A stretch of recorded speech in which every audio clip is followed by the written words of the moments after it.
En primer lugar, yo diría que los monjes han cumplido aquello a lo que se comprometieron, rezar por la reconciliación de todos los españoles. Eso en primer lugar. Y en segundo lugar, con respecto a lo que se está haciendo ahora de la memoria histórica, a mí me parece que hagamos memoria en serio, con todas las consecuencias. La cuestión de la vida no se discute, es indiscutible, ¿no?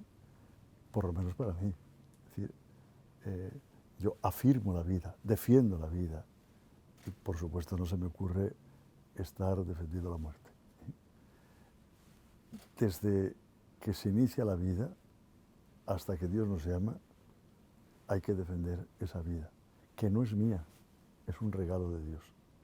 Y esta es la posición clara que tenemos que tener los cristianos.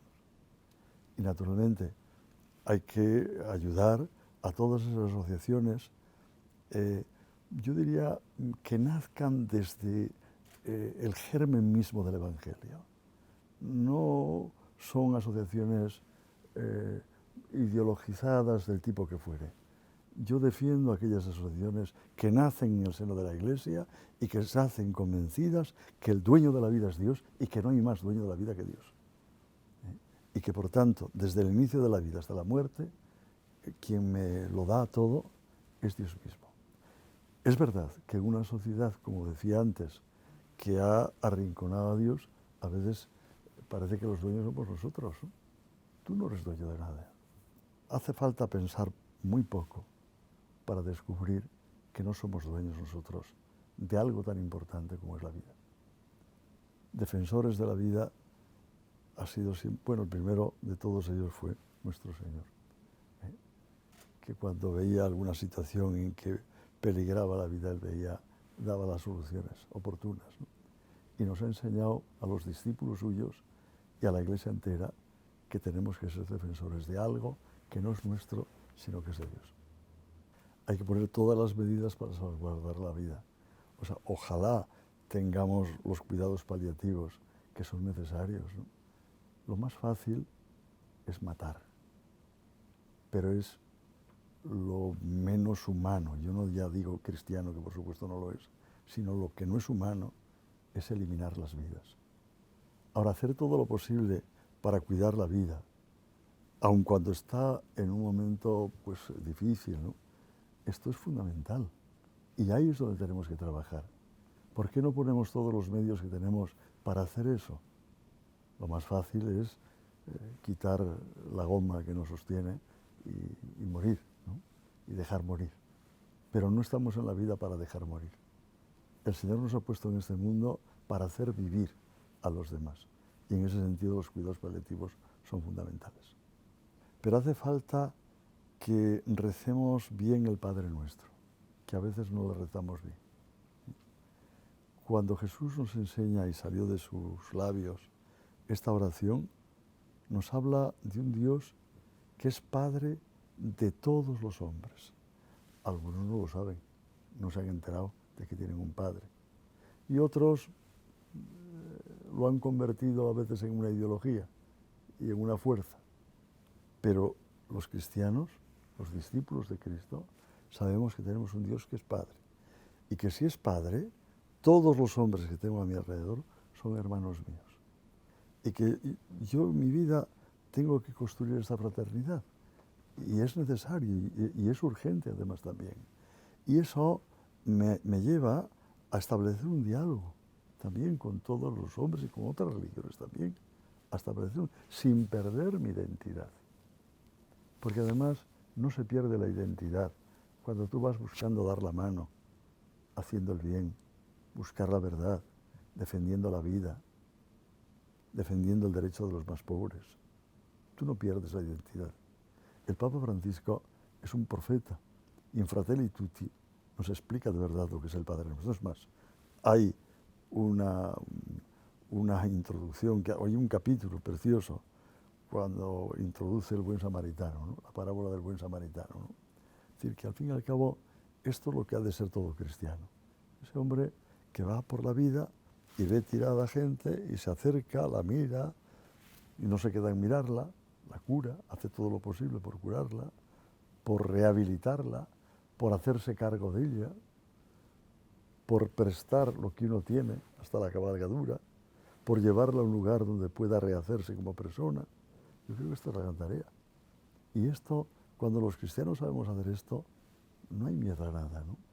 No hay miedo a nada.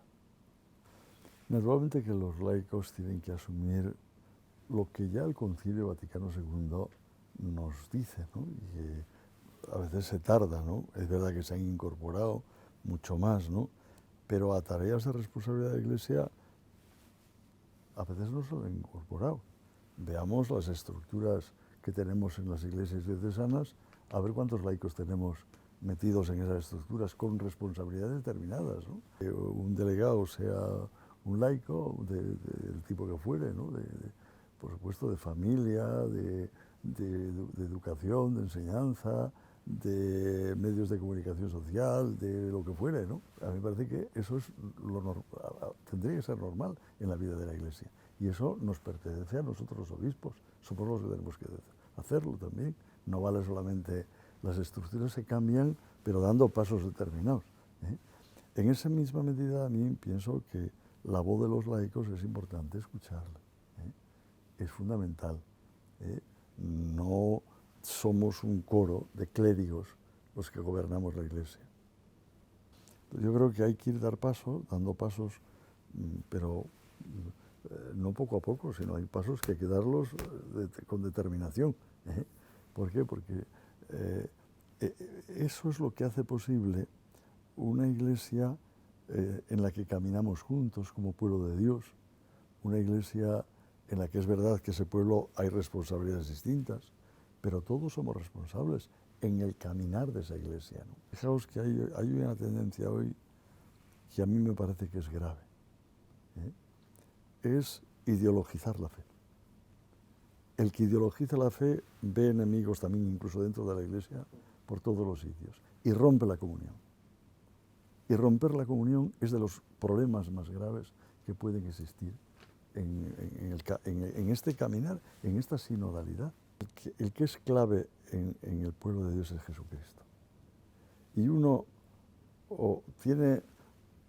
pone lugares donde de verdad se propicie la amistad y la comunión con el Señor, o no hay posibilidades, no hay posibilidades. Es decir, un joven, como no mayor, igual, pero un joven en concreto, solo si se encuentra con el Señor y se entusiasma con Él, es capaz de darlo todo. Y tendremos que buscar los cauces porque el Señor entusiasma, siempre. Cuando no se le conoce, claro, no. Es el rollo del cura. Pero cuando se conoce a Jesucristo, entusiasma. Y la prueba es que en estos movimientos de los cuales tú hablabas antes, entusiasman a la gente. Y hay jóvenes. En la oración que yo hago los primeros viernes de cada mes en la catedral, es verdad que es un grupo de jóvenes. El otro día, en el concierto que hubo allí y la oración, que era una exposición del Santísimo, había más de 3.000 jóvenes. Es verdad que en un Madrid que hay tantos millones, bueno, pero 3.000 jóvenes revolviendo y dando testimonio de Jesucristo es muy serio, ¿eh? Yo creo que hay que buscar que nuestro Señor toque el corazón de los jóvenes. Y cuando toca el corazón de los jóvenes se arma la revolución, ¿eh?